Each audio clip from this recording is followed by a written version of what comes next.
Most people believe the forests of Minnesota are quiet, peaceful even. Endless pine trees, frozen creeks, and hiking trails stretching for miles without another human in sight. But the deeper you go into those woods, especially near the dark valleys outside Duluth, you begin to notice something unsettling. The forest doesn't feel empty. It feels aware.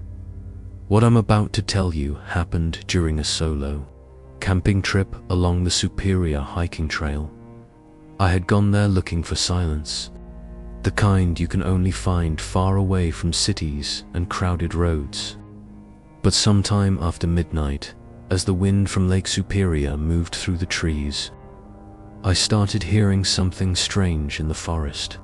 Around my campsite, first came the knocking, then the footsteps, and finally, the moment I realized I wasn't alone out there. At first I thought it was a bear, maybe a moose moving through the trees. But when I found the footprints near the creek the next morning, I understood something terrifying. Whatever had been watching my camp that night wasn't any animal I had ever seen before.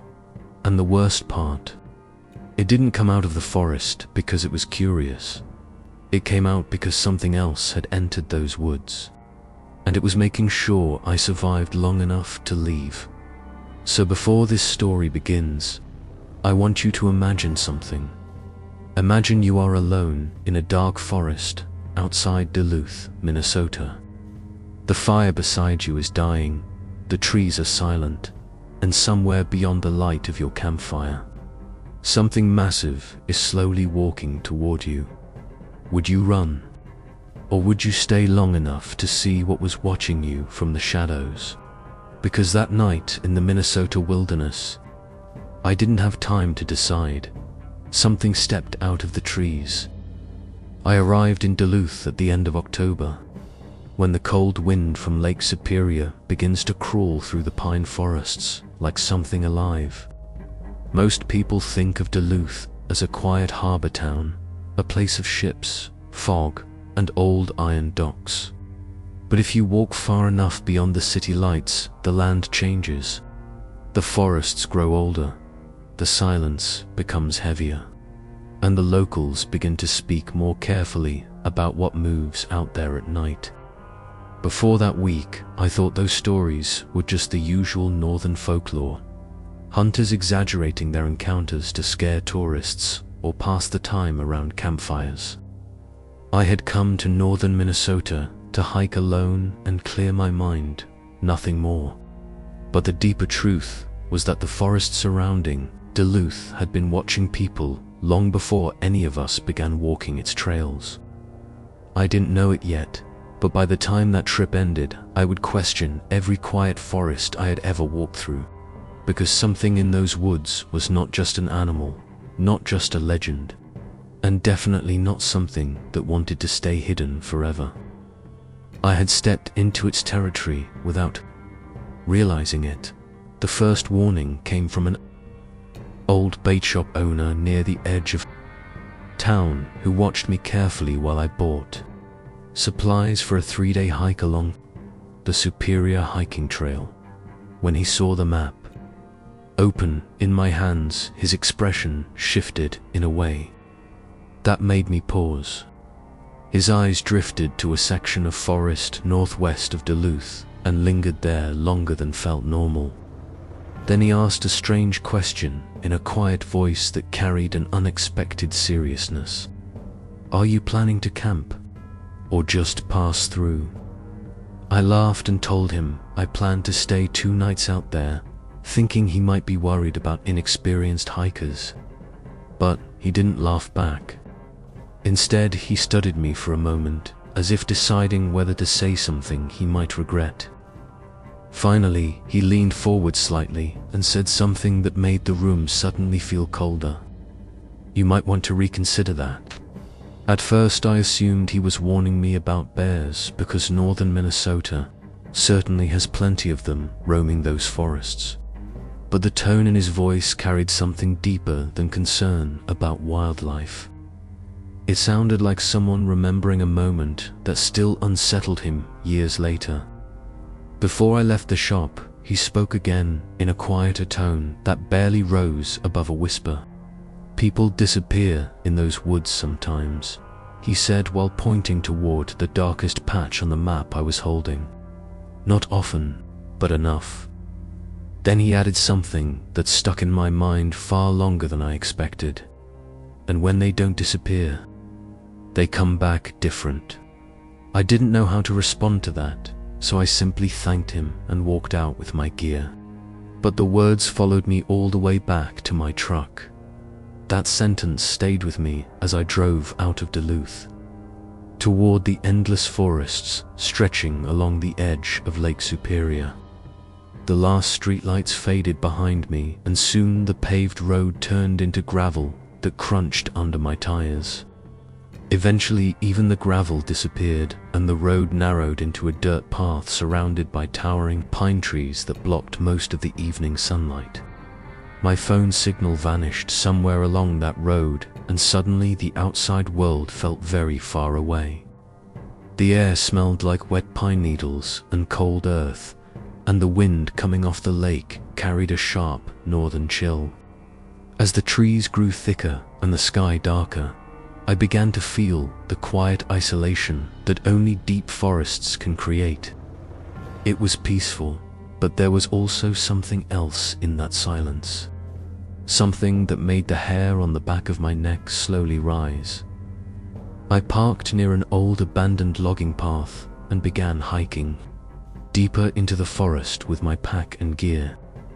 The deeper I walked, the quieter everything became, as if the entire forest had paused to observe the unfamiliar movement. There were no birds calling, no squirrels racing through branches, and almost no wind moving through the trees. The only sound was the distant echo of Lake Superior somewhere far beyond the hills. Have you ever experienced that kind of silence where the world suddenly feels aware of you? The kind that makes you instinctively look over your shoulder even when you know no one should be there. That was the moment the first uncomfortable thought crossed my mind. What if the old man in the bait shop wasn't exaggerating after all? By late afternoon, I found a small clearing beside a frozen creek that looked like the perfect place to set up camp for the night. Tall spruce trees surrounded the clearing like a natural wall, and the ground was flat enough for my tent.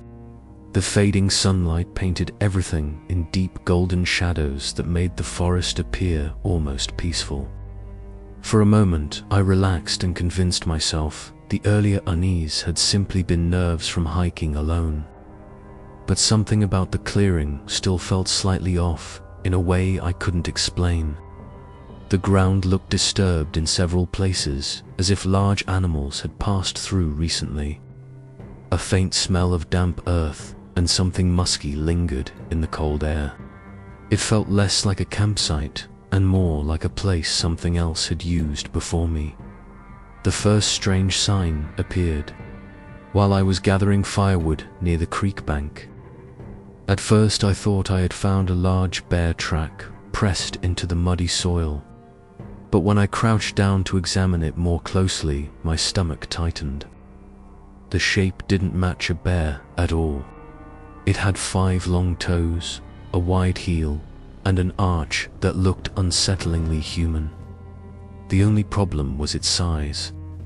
The footprint was nearly twice as large as my own boot.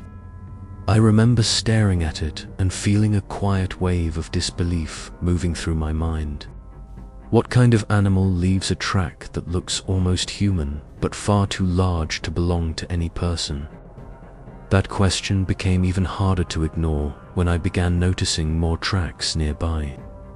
They moved along the creek bank in a slow and deliberate line, each step spaced farther apart than any human stride could easily manage. Whatever made them had to be tall, incredibly tall, and heavy enough to press deeply into the frozen ground. I followed the trail for several yards until the prints disappeared into the darker section of forest beyond the clearing. But something else caught my attention that made my chest tighten slightly. The tracks didn't just pass by the clearing. They circled it, slowly, almost as if something had walked around the area studying it. I tried to convince myself there had to be a reasonable explanation for what I was seeing. Maybe overlapping bear tracks distorted by melting ground, or perhaps a strange trick of light and shadow. But the deeper I looked, the harder it became to believe that explanation. The shape was too clear, too precise, and far too human in its structure. Standing there beside those enormous tracks, I suddenly remembered the old man's warning from the bait shop. You might want to reconsider staying out there. At that moment, the forest around me felt noticeably less welcoming. As night fell, the temperature dropped quickly, and the forest turned into a wall of darkness beyond the glow of my campfire. Every crack of a branch echoed sharply through the trees, and every shadow seemed to move just a little more than it should. But the strangest part of that night wasn't the darkness or the cold wind coming off the lake. It was the overwhelming feeling that something out there already knew I was there. Not curious, not frightened, just aware. Around midnight, the first sound echoed through the trees. A deep, hollow knock against wood, followed by another and then another. 3 slow strikes, spaced apart in a way that sounded almost deliberate. Hunters call it wood knocking, and some believe it is how Sasquatch communicate across long distances in dense forests. At the time, I tried to laugh it off and convince myself it was just falling branches or distant hikers. But then a second sound followed that made the firelight suddenly feel very small.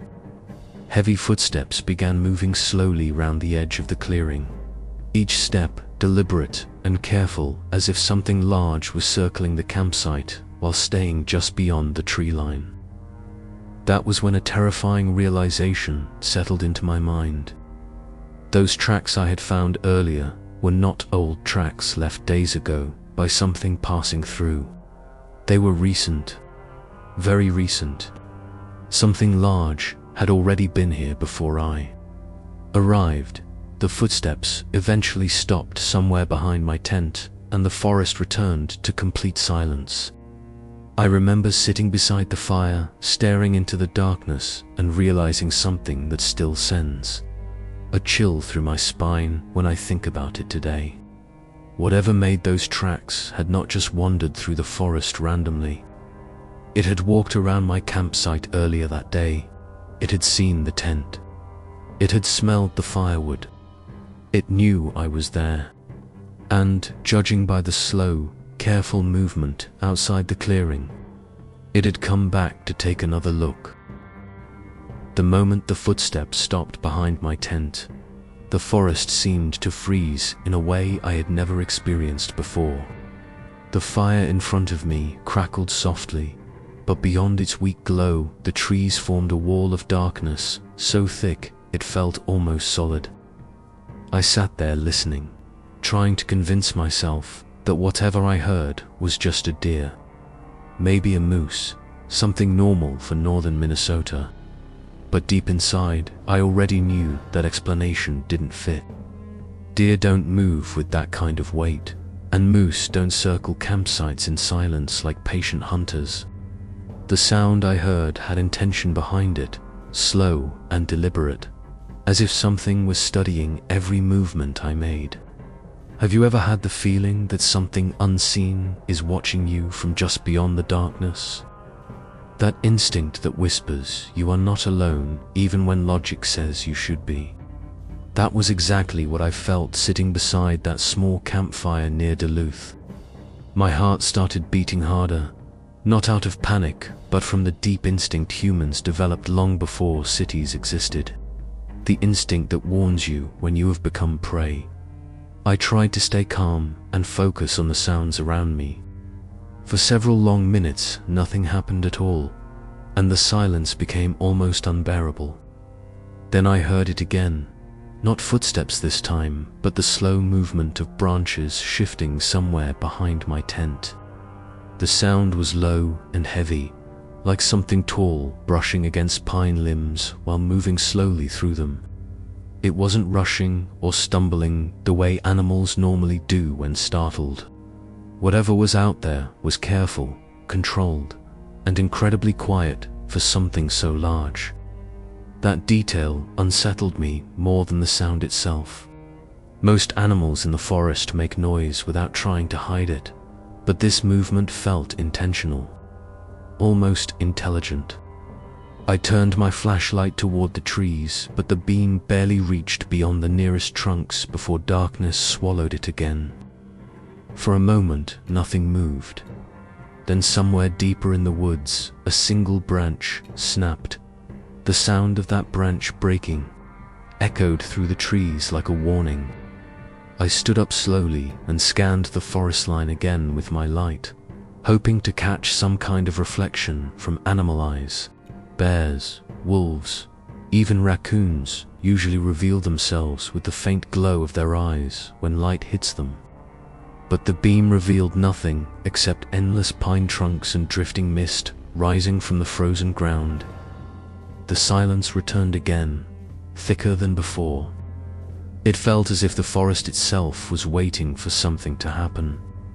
I remember asking myself a question that you might be asking right now as you imagine standing there in that same clearing.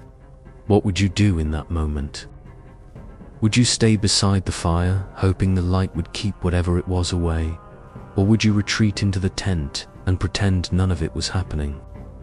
I chose to stay by the fire because the idea of crawling into that thin piece of fabric while something large moved outside felt far worse. The flames at least gave me a sense of control over the darkness. I threw another piece of wood onto the fire and watched the sparks rise into the cold air. That was when I heard a second knock echo through the forest. This one was much closer than the first series I heard earlier in the night. The sound came from somewhere uphill beyond the clearing, and carried a hollow wooden tone that didn't resemble falling branches at all. It sounded like something striking wood deliberately. Once, then again, several seconds later, and then silence returned once more. My mind immediately remembered something I had once read about researchers studying Sasquatch sightings in the Pacific Northwest. Many witnesses described hearing wood knocks deep in the forest before encountering something large moving nearby. At the time, I had always dismissed those stories as exaggerated campfire tales designed to scare hikers. But standing there in the darkness of northern Minnesota, the idea didn't feel so ridiculous anymore. The forest around Duluth had a long history of strange sightings, reported by hunters and fishermen who spent decades exploring those woods. Most of those reports never made it beyond small local newspapers or whispered conversations in bars along the harbor, but they existed. Scattered pieces of a story no one had fully understood yet. The wind suddenly shifted and carried a new smell through the clearing that made my stomach tighten. It was strong, musky, and almost sour, like wet animal fur mixed with damp earth and something older. Anyone who spends time outdoors knows the scent of wildlife. But this smell was different from anything I had encountered before. It was stronger than a bear and far more pungent than any deer or moose. The scent lingered in the cold air and seemed to drift slowly around the campsite. Instinctively, I realized something unsettling. Whatever was out there had moved closer. A low sound rolled through the trees seconds later, something between a grunt and a deep breath. It was subtle enough that someone inside a house might have missed it completely, but in the quiet wilderness it was impossible to ignore. The sound carried weight behind it, the kind that vibrates faintly in your chest when you hear it. I slowly turned toward the direction it came from and aimed the flashlight again into the forest. For a split second, I thought I saw movement between two trees roughly 30 yards away. Something tall had shifted slightly before disappearing again into darkness. My heart began pounding harder as my mind tried to process what I might have just seen. I took a few cautious steps forward to get a better angle between the trees. The firelight behind me stretched my shadow long across the clearing while the flashlight beams searched through the darkness. Then I saw it. At first it looked like nothing more than a large, dark shape standing among the pines. But as my eyes adjusted, I realized the shape was too upright to be a bear, too broad to be a human, and far too tall to be anything I had ever seen in the wild before. It stood perfectly still, as if aware that I was trying to understand what I was looking at. For several seconds, neither of us moved. The forest held its breath again. I could barely make out the outline of massive shoulders and a head slightly tilted, as if studying me in return. Thick dark hair seemed to cover its entire body, blending with the shadows between the trees. The figure was enormous, easily towering above anything human. But the most unsettling detail was the way it stood. Not like an animal balancing awkwardly on two legs, but like something completely comfortable moving upright through the forest. Then the creature shifted its weight slightly, and the branches above its shoulders rustled softly. That small movement broke the frozen moment between us. My brain finally caught up with what my eyes were seeing, and a cold wave of realization rushed through my body. I wasn't alone in those woods near Duluth. Something massive had been watching my campsite from the darkness. Something that moved quietly enough to circle the clearing without being seen. Something that understood exactly where I was standing. And as I stared into the trees, trying to understand what I was seeing, the figure slowly took one step forward out of the shadows. The moment that figure shifted forward from the darkness, every instinct inside me screamed that I was no longer dealing with anything ordinary. The fire behind me crackled softly, casting flickering light across the clearing. And for the first time, the shape standing among the trees became clearer. It was enormous, taller than any man I had ever seen, with shoulders so wide they seemed to merge with the darkness around them. Thick brown fur covered most of its body, hanging in long, uneven strands that moved slightly with the cold wind drifting through the forest. The creature didn't rush toward me, didn't make any sudden movement. Instead, it stepped forward slowly, deliberately, like something completely confident in its surrounding. Have you ever experienced a moment where time feels like it slows down because your mind is struggling to process what you're seeing? That was exactly what was happening to me. I remember thinking that whatever stood in front of me was not just some unknown animal wandering through the forest. It was something that understood exactly where I was and exactly what it was doing. The creature stopped just beyond the edge of the clearing, where the firelight barely touched the forest floor. For a moment, I could see the full outline of its body, and the sight sent a deep chill down my spine. Its arms were incredibly long, hanging well past its waist, and its chest was massive, like that of an enormous primate. But the way it stood upright made it look unsettlingly human at the same time. The fur covering its body appeared dark brown, with patches that looked almost black in the shadows. I couldn't clearly see its face yet, but I could tell its head was tilted slightly, as if studying me with careful attention. It felt less like an animal encounter and more like two thinking beings observing each other across a small stretch of forest. My flashlight beam shook slightly in my hand as I tried to hold it steady. The light finally caught the creature's face for a brief moment, and that was when my breath nearly stopped. The features were not monstrous, the way movies often portray cryptid creatures. Instead, they were disturbingly natural. A broad, flat nose, deep-set eyes, and a heavy brow that gave the face an ancient expression. Its eyes reflected the flashlight for a second with a dull amber glow before it slowly turned its head away from the direct beam. That reaction alone told me something important. Whatever this being was, it understood light and reacted to it the same way humans often do. That detail made the encounter feel far more unsettling than if it had simply behaved like a wild animal. For several long seconds, neither of us moved. The wind drifted through the trees and the fire crackled behind me, but the creature remained perfectly still. I could feel my pulse pounding in my ears as my mind raced through every possibility. Could this be some unknown species of primate surviving in the forests of Minnesota? Could it be an enormous bear somehow standing upright for an extended period? But every explanation collapsed under the weight of what I was actually seeing. The proportions were wrong for any bear.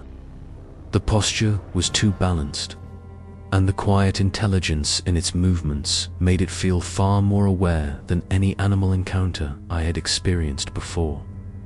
Then something happened that made the moment even stranger. The creature slowly lowered its head toward the ground near the edge of the clearing, as if examining something there. After a second, it bent slightly and touched the earth with one long hand. Its fingers were thick and powerful, but they moved with careful precision as it pressed into the soil. My eyes followed its hand, and suddenly I understood what it was doing. It had found one of the footprints I had discovered earlier that afternoon. The same large track that had unsettled me while gathering firewood. The creature lifted its hand again and looked directly toward me. In that moment I realized something that sent another wave of unease through my chest. It wasn't surprised to see the track. It was checking it, almost like it was verifying something. That simple gesture made the entire encounter feel far more deliberate. This was not an animal wandering randomly into my campsite. It knew this area. It knew the ground. And, judging by the slow way it examined that footprint, it might have even known that I had been studying it earlier. I suddenly became very aware of how exposed I was, standing in the middle of that clearing. The only barrier between us was a small campfire and about 30 yards of open ground. If the creature decided to charge across that distance, there would be almost nothing I could do to stop it. The realization made my hands begin to sweat despite the freezing air. I thought about slowly backing toward the truck, but the vehicle was nearly half a mile away down the logging path. Running through the dark forest with something that large nearby would almost certainly make things worse. The creature remained near the tree line, watching me with a calm patience that felt almost unsettling. It didn't growl or display aggression the way a threatened animal might. Instead, it simply observed. Occasionally, its head turned slightly, scanning the surrounding forest as if aware of sounds I couldn't hear. That behavior suggested something even more disturbing. It might not have been alone. The idea made the hairs on my arms stand up instantly. If there were more of these beings out there, the quiet woods around Duluth suddenly felt far more dangerous than I had imagined. After several minutes, the creature slowly straightened its posture again and took a step backward toward the darkness of the trees. Its movements were smooth and controlled, almost silent despite its massive size. For a brief second, the firelight illuminated the full width of its body, revealing powerful legs and thick fur moving with the wind. Then the shadows swallowed most of its shape again. I remember thinking that this might be the moment it disappears completely, leaving me questioning whether the entire encounter had been some kind of illusion. But just before it stepped fully back into the forest, the creature turned its head one last time and looked directly toward me. Even from that distance, I could feel the intensity of its gaze. It wasn't the look of a predator preparing to attack. It was something else entirely. Something closer to curiosity, or perhaps recognition. Then, somewhere deep in the forest behind it, another heavy branch snapped loudly, and the creature reacted instantly. The reaction was immediate and unmistakable. The massive figure that had been watching me turned its head sharply toward the deeper forest the moment the branch snapped behind it. The movement was fast, far faster than anything that size should have been able to manage. Its posture changed instantly, no longer relaxed or curious, but tense and alert, like something that had suddenly become aware of a new presence nearby. That detail alone made my chest tighten with a different kind of fear. Until that moment, I had assumed the creature in front of me was the only unknown thing moving through those woods. But the way it reacted suggested something else had just entered the area. Something it recognized. The creature stood perfectly still for several seconds, listening into the darkness behind it. I realized in that moment that whatever snapped that branch must have been loud enough for me to hear. But the creature had reacted even before my brain fully registered the sound. Its hearing was clearly far sharper than mine. The wind shifted again and carried a faint rustling through the deeper trees beyond the clearing. My flashlight beam moved instinctively toward the direction of the sound, but the thick pine trunks blocked most of the view. The forest there looked even darker than the area surrounding my camp. It felt like staring into a tunnel of shadows. Then something unsettling happened. The creature that had been watching me slowly moved sideways along the tree line instead of retreating deeper into the forest. Its eyes were now focused on whatever had made the noise behind it, but its body remained positioned between that direction and my campsite. At first, I couldn't understand why it was doing that, but as I watched its careful movement, a strange thought crossed my mind.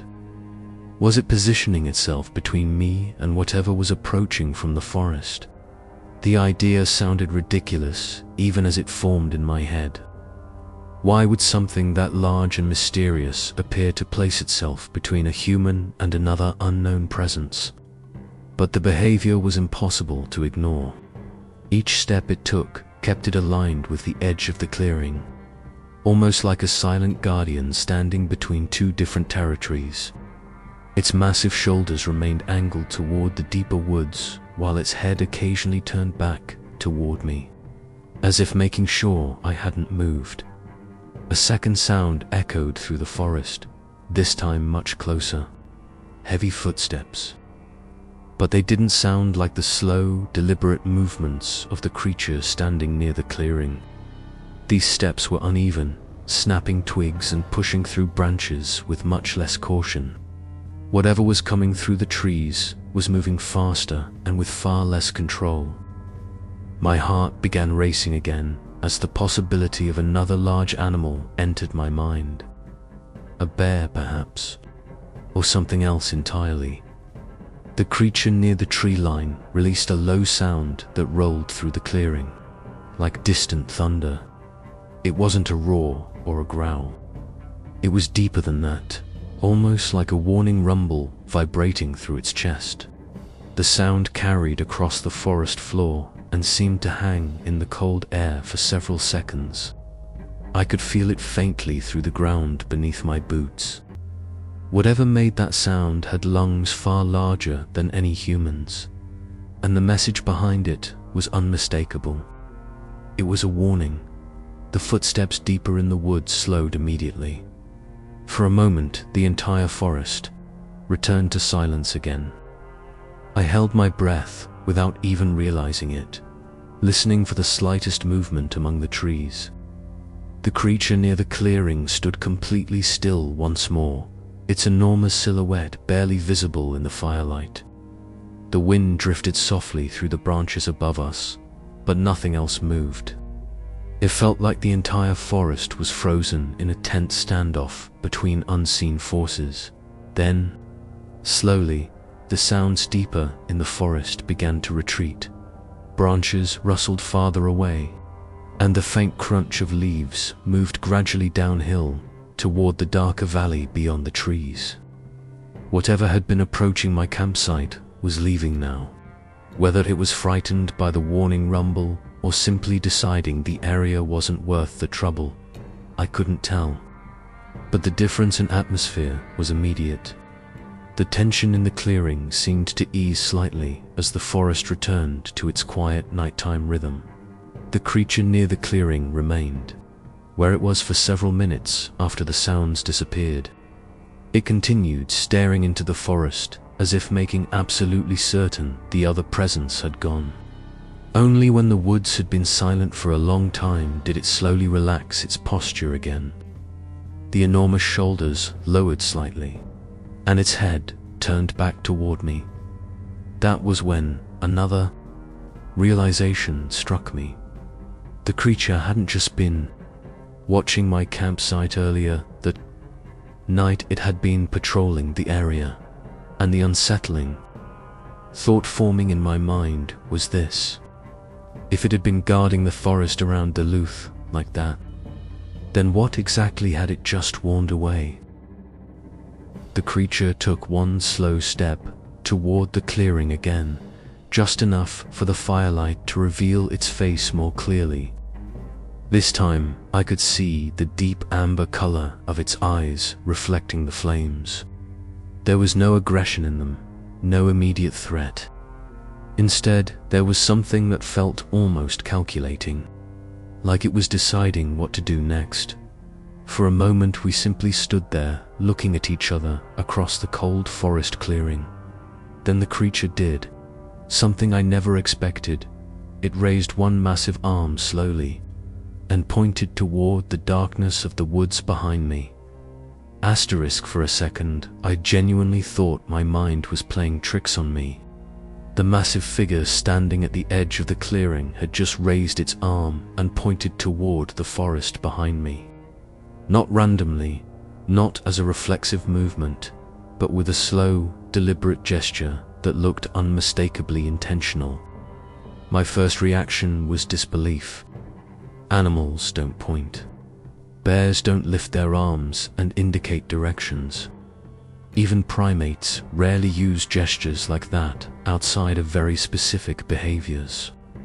Yet there it was, the enormous shape framed by the dim firelight, holding its arms slightly extended toward the dark woods behind my campsite. Have you ever experienced a moment so strange that your brain refuses to accept what your eyes are seeing? That was exactly where I was standing in that clearing outside Duluth. My heart was pounding as I slowly turned my head to look toward the direction the creature had indicated. The forest behind me was darker than the rest of the clearing because the firelight didn't reach that far. Tall spruce trees stood tightly packed together, forming a thick barrier of shadows.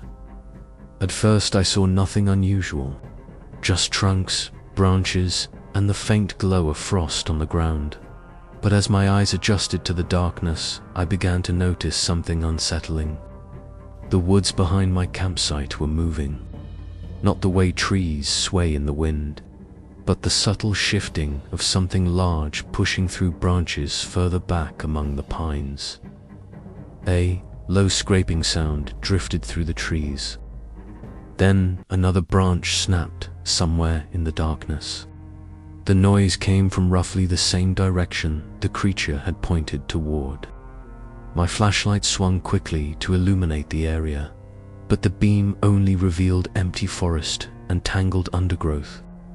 Whatever had made that movement was deeper in the woods than the light could reach. My breathing slowed as I listened carefully, trying to determine whether the sound was moving closer or further away. Behind me, the large figure near the tree line remained completely still. I could feel its gaze on my back as I studied the darkness. When I slowly turned again to face it, the creature lowered its arm but kept its eyes fixed on the same direction it had just indicated. That detail made my stomach tighten again. It wasn't pointing at random. It was warning me about something specific. The wind shifted slightly and carried another faint sound through the forest. This time, it wasn't the heavy footsteps I had heard earlier. It was something lighter, quicker, like something moving cautiously from tree to tree. The sound circled slightly to the right side of my campsite, just beyond the range of the firelight. I moved the flashlight again, but still saw nothing.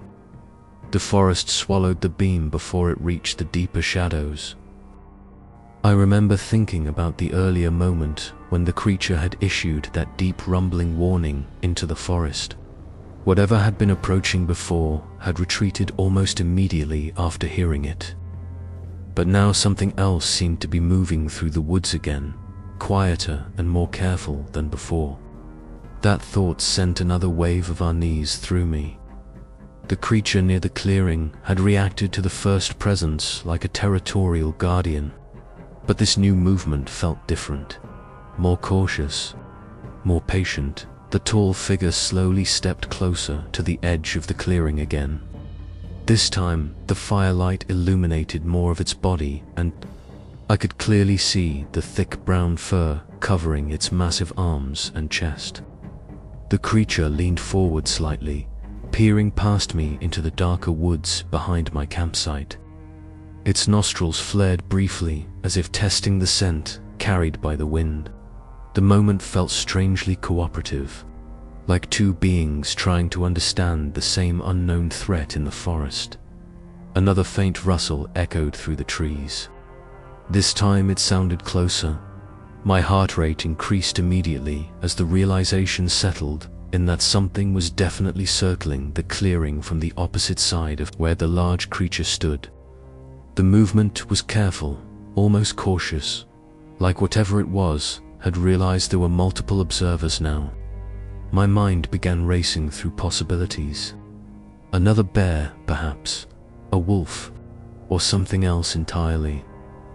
Then I heard something that made the entire situation feel even more disturbing. A soft clicking sound. It was subtle but unmistakable, like two small pieces of wood tapping together lightly. The sound came from somewhere between two clusters of trees about 40 yards behind my campsite. It repeated twice more in quick succession. The creature near the clearing stiffened immediately when the sound echoed through the woods. Its head snapped toward the direction of the clicking noise with sudden intensity. For the first time since the encounter began, the creature looked genuinely uneasy. Its massive shoulders rose slightly as it inhaled deeply, and a low rumble vibrated through its chest again. But this time, the sound wasn't just a warning. It carried something else beneath it, something closer to tension. The clicking sound came again, slightly closer now, and suddenly I realized something that made my entire body go cold. Whatever was moving in the forest behind me was answering the creature, the moment the clicking sound echoed through the forest again. A strange realization began forming in my mind. It wasn't random noise. It wasn't branches rubbing together or wood cracking from the cold. The rhythm was too deliberate. 3 soft clicks, a pause, then 2 more, almost like a signal. The creature standing near the clearing reacted instantly, its entire body becoming tense in a way that made its massive silhouette look even larger in the flickering firelight. Its head tilted slightly, listening carefully toward the deeper forest where the sound had come from. The silence that followed felt heavy, like the woods themselves were waiting for a response. Then the creature made a sound I had never heard before. It wasn't the deep rumble from earlier. This time it was shorter, almost like a sharp exhale mixed with a low knock produced from its chest. The sound echoed softly through the trees and then faded. My first instinct was disbelief. but the pattern was impossible to ignore. The creature had answered the clicking. For several seconds, nothing happened. The forest went quiet again, and even the wind seemed to pause among the branches. I remember standing there beside the fire, trying to process what was unfolding. The massive being near the clearing wasn't just reacting to the forest around it. It was communicating. Have you ever had a moment where you suddenly realize you're witnessing something far more complex than you first imagined? That was exactly what was happening inside my head. The stories people tell about Sasquatch often focus on sightings or footprints or strange sounds in the woods. But standing there in that clearing outside Duluth, it felt like I was witnessing something closer to a conversation. Then the clicking sound came again from the forest. Behind me, 3 taps. A pause. Then one single sharp click. The creature's shoulders rose slightly as it listened, and its amber eyes remained locked on the direction of the sound. Slowly it shifted its weight again, stepping forward just enough for the firelight to illuminate the side of its face. The expression on that face was not something wild or aggressive. Instead, it looked focused, almost analytical, like it was trying to interpret the meaning behind the signals. My flashlight moved, instinctively, toward the darker trees again. The beam scanned through branches and trunks until it reached the deeper shadow where the sounds were coming from. For a moment I thought I saw something moving between the trees. Not tall, like the creature beside the clearing. Smaller, lower to the ground. But it vanished before the light could fully reveal it. My stomach tightened as the possibility crossed my mind. What if there were more of them? The thought alone changed everything about the encounter. If the massive figure near the clearing was communicating with something else in the forest, it meant there was a network of awareness moving through those woods. Something organized, something coordinated. The creature near the clearing suddenly released another sound. Deeper this time, but shorter than the earlier warning rumble. It echoed once across the clearing and faded into the forest. The clicking sounds immediately stopped after that. The silence returned, again. But this silence felt different. It felt like a decision had just been made. The creature slowly turned, its head back toward me. The firelight reflected again in its deep amber eyes, and for the first time I noticed something unusual about its expression. It didn't look hostile. It didn't even look curious anymore. Instead it looked cautious, as if my presence had suddenly become part of a much larger situation. Then the wind shifted again, carrying the faint sound of movement through the trees behind my campsite. But this time, the sound wasn't approaching. It was leaving. Branches rustled farther away. Light footsteps moved downhill through the forest, gradually disappearing into the darker valley beyond the pines. Whatever had been communicating with the creature was retreating now, moving quickly but quietly away from the clearing. The large figure near the tree line watched the direction of the retreating sounds for a long moment before finally relaxing its posture again.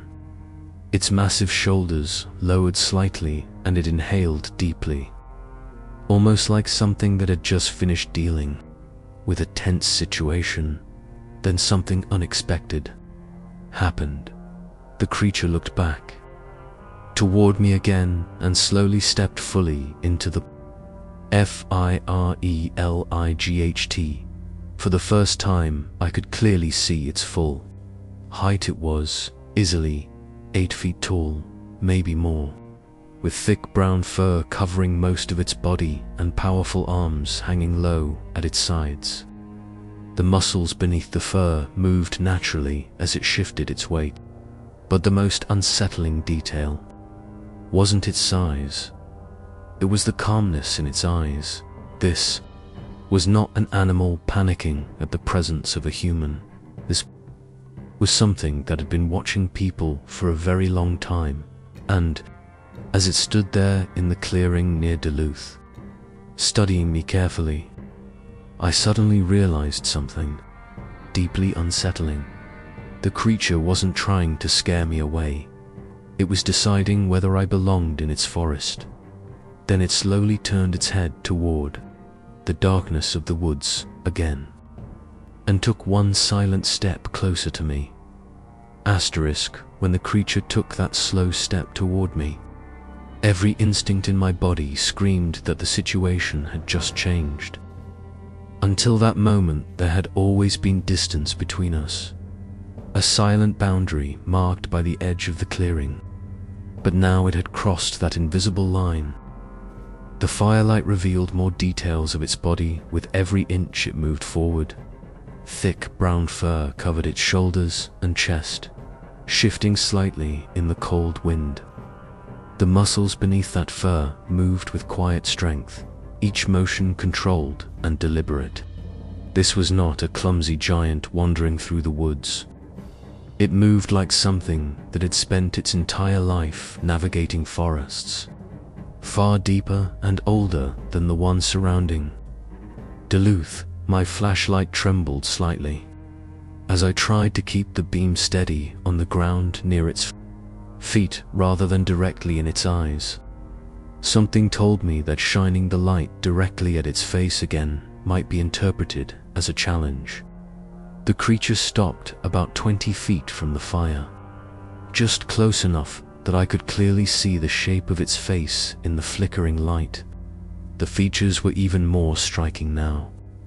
The heavy brow cast deep shadows over its eyes, but I could still see the amber glow reflecting the fire. Its nose was wide and flat, and its jaw looked incredibly powerful, yet there was nothing savage about its expression.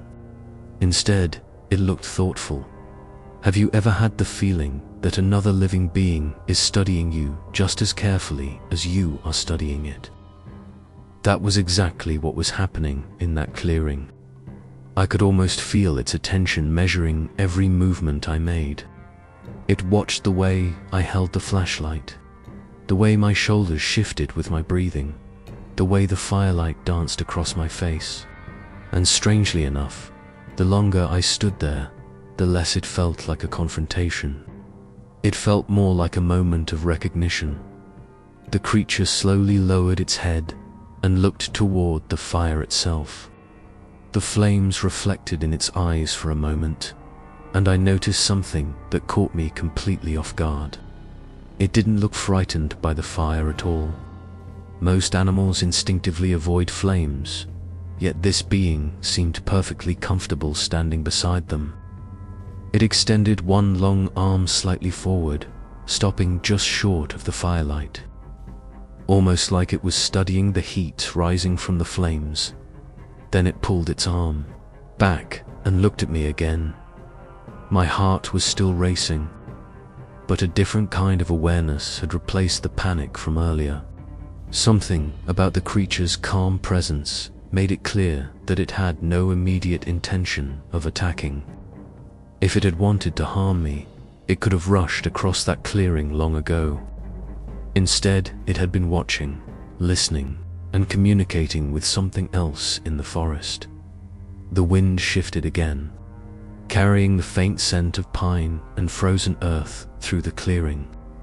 The creature lifted its head slightly and inhaled deeply. I realized it was smelling the air, probably picking up every scent drifting through the forest around us. Humans often forget how limited our senses are compared to wild animals. But standing there beside that enormous being, it felt obvious that it was gathering far more information about the environment than I could possibly detect. Then it did something that made my breath catch again. The creature slowly turned its head toward the distant direction of Duluth, toward the faint glow of city lights far beyond the hills. It held that position for several seconds, staring into the distance where the forest eventually met the outskirts of civilization. Its expression changed slightly. the calm curiosity replaced by something more cautious. That moment made a strange thought cross my mind. This forest had been here long before Duluth existed, long before roads cut through the wilderness and ships crossed Lake Superior. If creatures like this had always lived here, then the expanding cities and logging roads must have been slowly pushing closer to their territory for generations. And suddenly I wondered, something that sent a quiet chill down my spine. Maybe the creature wasn't just watching me. Maybe it was trying to understand why humans kept coming deeper into its world. The massive figure slowly turned back toward me again, as if sensing my thoughts shifting. It studied me for another long moment, then took one more small step forward. Now the distance between us was barely 15 feet, close enough for me to hear the slow rhythm of its breathing, close enough to realize how enormous its hands were, each finger thick and powerful like the roots of an old tree. But the most unsettling detail was still its eyes. They didn't look wild, they looked ancient then, just as the moment felt like it might last forever. The creature suddenly lifted its head toward the forest. Behind me again, its entire posture changed instantly. Something else had just entered the woods. Asterisk. The shift in the creature's posture was immediate and unmistakable. 1 second it had been studying me calmly beside the fire, and the next its entire body stiffened like a sentinel reacting to danger. Its head turned sharply toward the forest behind me, the same direction where the clicking sounds had come from earlier. The calm intelligence in its eyes was still there, but now it was mixed with something far more alert.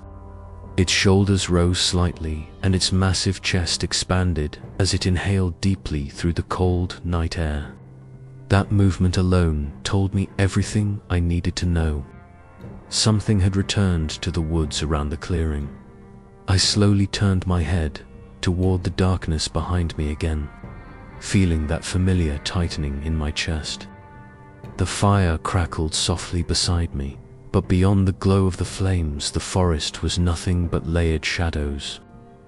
For several seconds, I heard nothing at all, and part of me wondered if the creature had sensed something my human ears simply couldn't detect.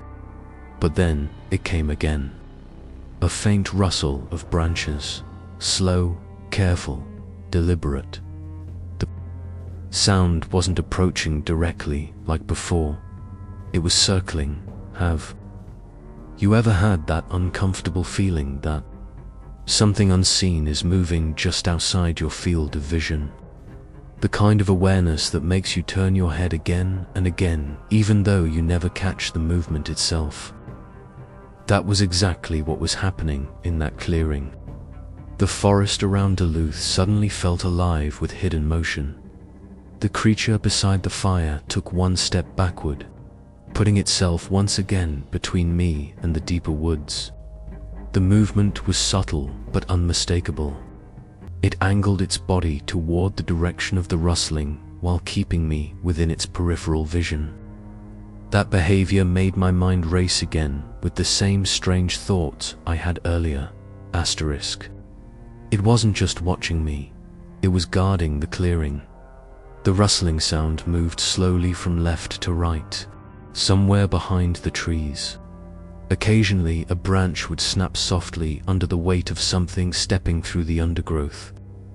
Whatever was out there was being far more cautious now than it had been earlier in the night. It moved slowly, pausing often, almost like it was studying the same scene from the darkness that the large creature and I were standing in. My flashlight beam swept through the forest again, but the dense trunks and tangled branches made it nearly impossible to see beyond the first few rows of trees. The light revealed nothing except frost-covered ground and drifting mist hanging low between the pines. Then I heard something else, a low breath, not the deep controlled breathing of the creature beside me, but something sharper, more uneven. It came from deeper in the forest and carried just enough through the quiet air for both of us to hear it. The creature reacted instantly. A deep rumble vibrated through its chest again, louder than before, rolling across the clearing like distant thunder. This time, the sound carried a clear warning behind it. The kind of sound that doesn't just say, "Stay away." It says, "This territory is taken." The rustling in the forest stopped immediately. For several long seconds, nothing moved. The tension in that moment was almost unbearable. I could feel the weight of the silence pressing against my ears, as both the creature and I stared into the darkness, waiting to see what would happen next. Then, the most unsettling thing of the entire night occurred. Something stood up among the trees. I didn't see it clearly at first.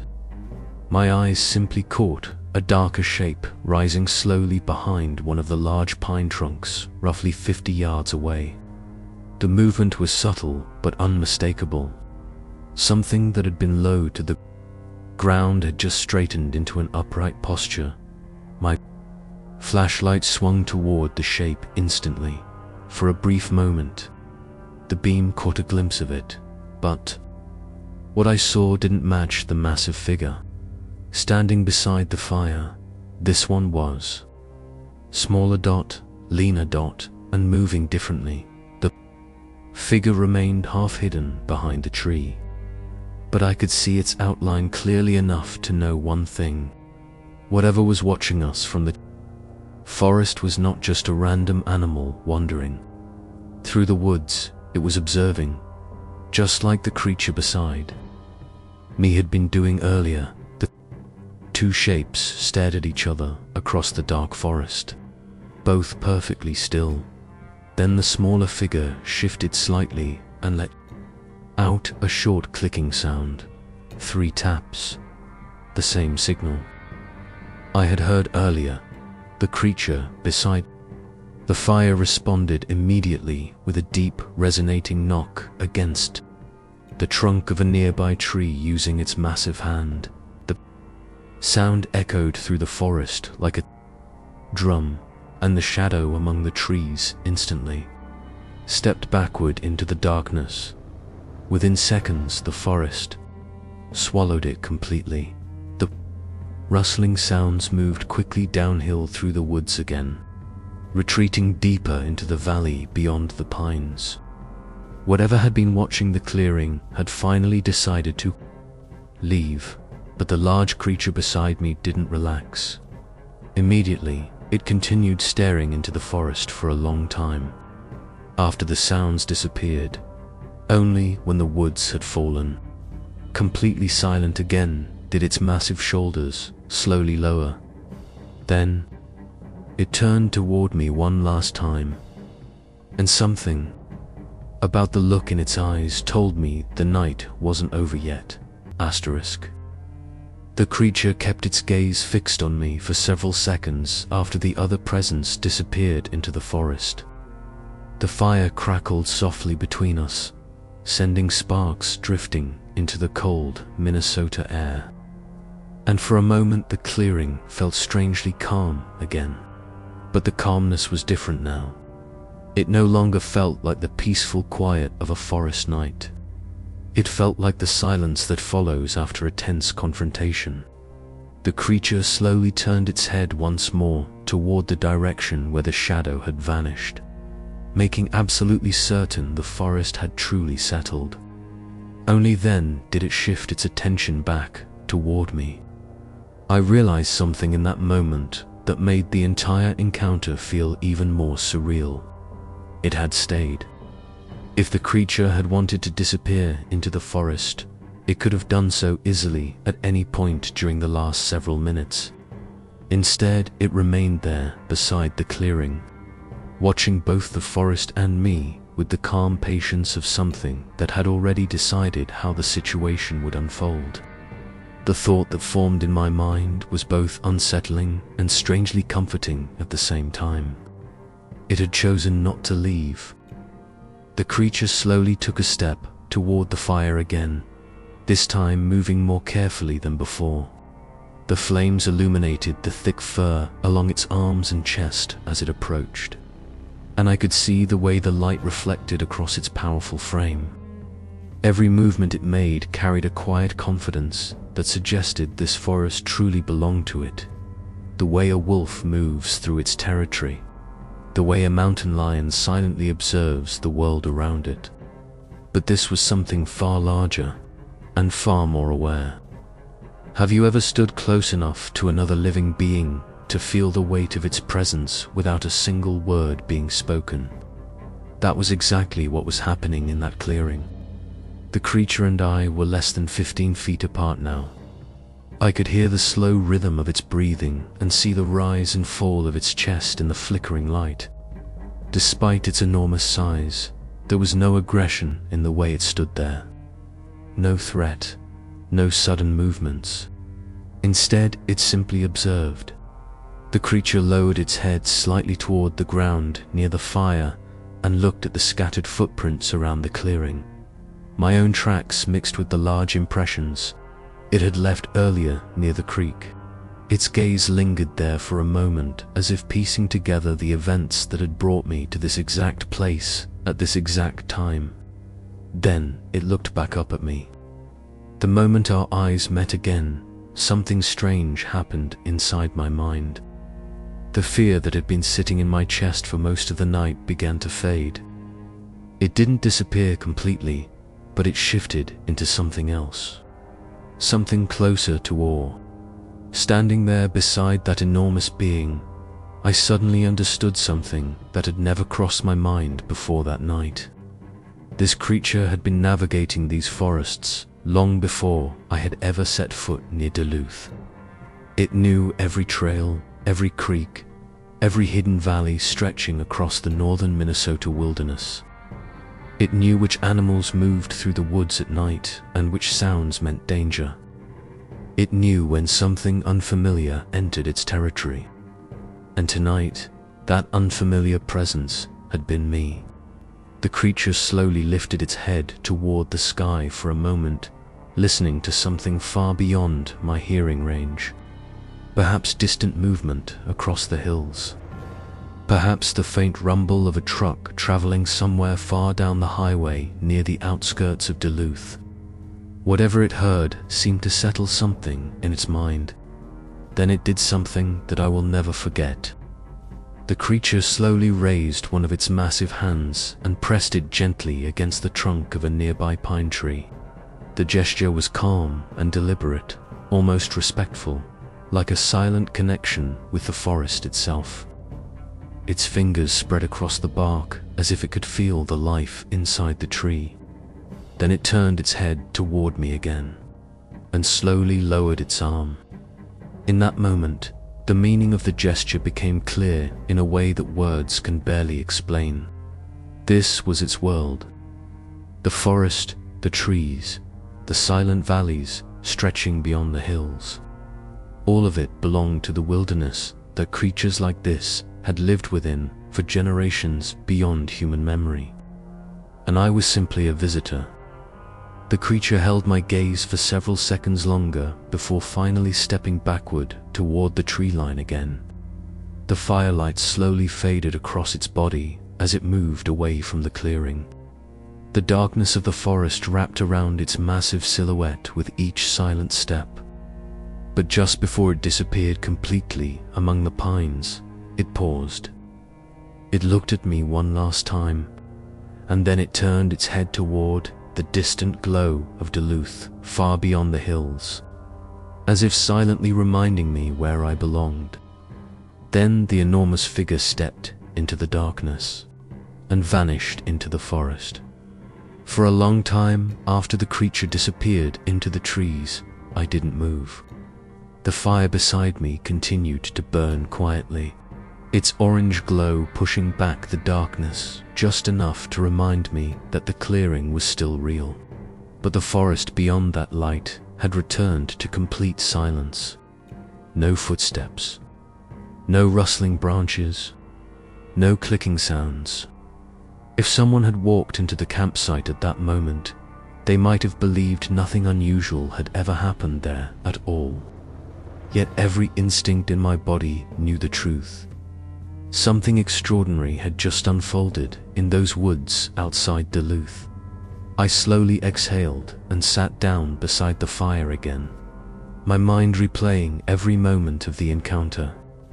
The way the creature had watched the forest, the strange clicking signals echoing through the trees, the smaller shadow that had appeared and vanished again, and the final gesture when the massive being placed its hand against the tree trunk before leaving.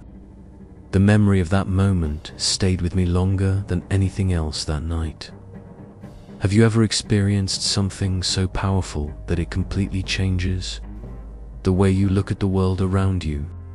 That was exactly what had happened to me in that clearing.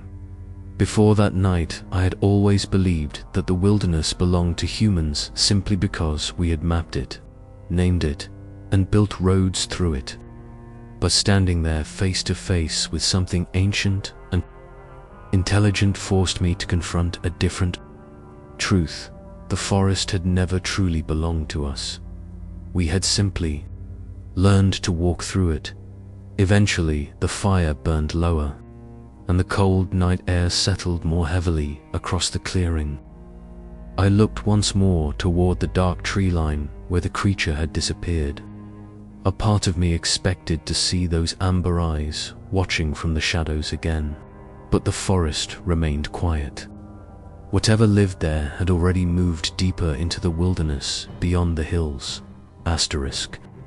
When the first faint light of dawn finally touched the treetops hours later, I packed my gear in silence. The frozen creek beside the clearing reflected the pale morning sky as if nothing unusual had ever disturbed the night before.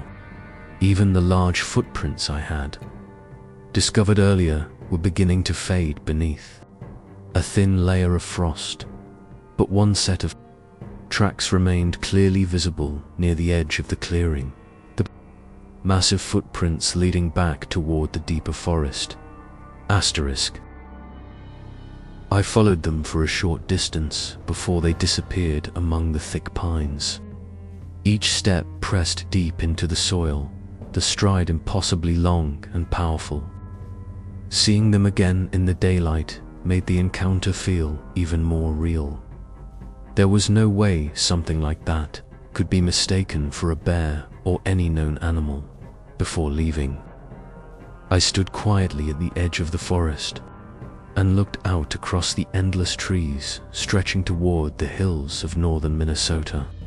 Somewhere out there, hidden within valleys and rivers humans rarely visit, creatures like the one I had seen were still moving through the wilderness, watching, listening, guarding their world. And then another thought crossed my mind, one that still lingers. Every time I remember that night, what if the creature hadn't approached my campsite out of curiosity at all? What if it had come because something else had entered the forest that night, and it needed to make sure I survived long enough to leave? The drive back toward Duluth that morning felt strangely quiet. The forest slowly gave way to gravel roads, then pavement, and finally the distant view of Lake Superior stretching along the horizon. By the time the town appeared again in the distance, it felt almost unreal that something so wild and ancient existed only a few miles beyond those streets. Later that day, I returned to the same bait shop where the old man had warned me before my hike. When he saw me walk through the door, he studied my face for a moment before speaking. "You camped out there," he said calmly. I nodded. He leaned back slightly and asked a question that made the room suddenly feel colder. "Did you hear the knocking?" For a moment I considered telling him everything: the creature, the shadow in the forest, the signals echoing through the trees, but something stopped me. Instead, I simply nodded once.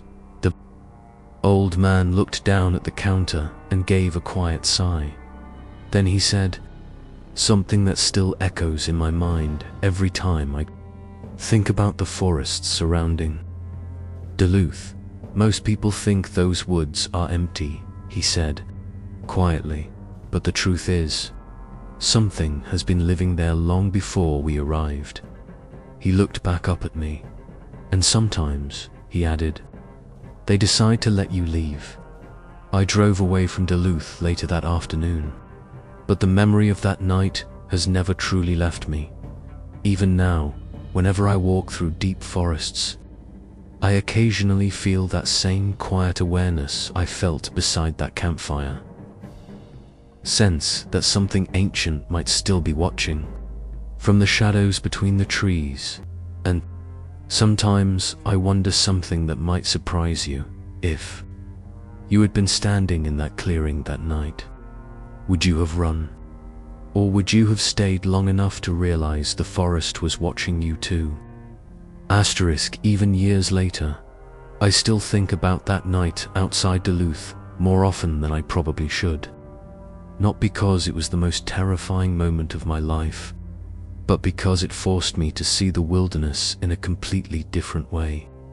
When people hear stories about Sasquatch, they usually imagine a monster hiding in the trees or some mysterious animal that science hasn't discovered yet.